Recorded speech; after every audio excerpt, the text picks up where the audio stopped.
And what are the things we're doing first before we go, I need TRT?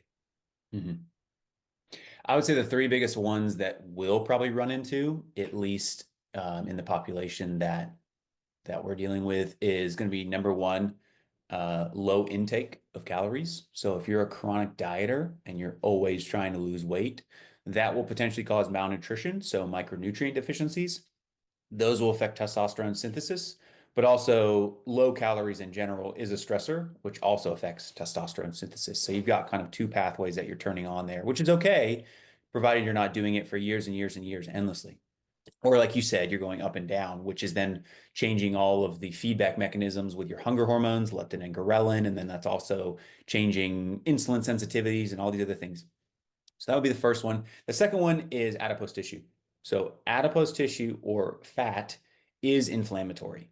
And so we know there is a positive um, correlation with the higher the adipose tissue, the higher the inflammation that one has, because adipose tissue makes adipokines, which are immune messengers, chemical messengers that drive the inflammatory cascades up.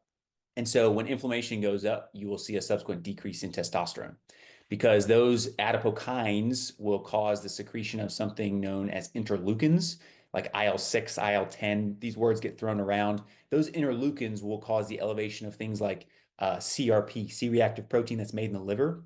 And that's something your doctor might test. So your CRP goes up when you have an infection or when you have some sort of like acute trauma. And it's part of just this inflammation cycle to help you heal. Well, adipose tissue is inflammatory all the time. So the more obese someone is, the more inflamed they are, just across the board, baseline. You can run those inflammatory markers, and in general, you will see them higher.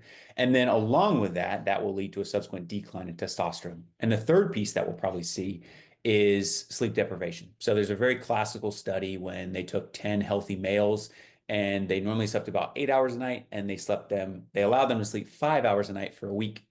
And in that 1 week, they saw a 10 to 15% decline in testosterone across the board, meaning that if you have a male, at least in the case of this study, that's healthy with no underlying pathology, and you drop his sleep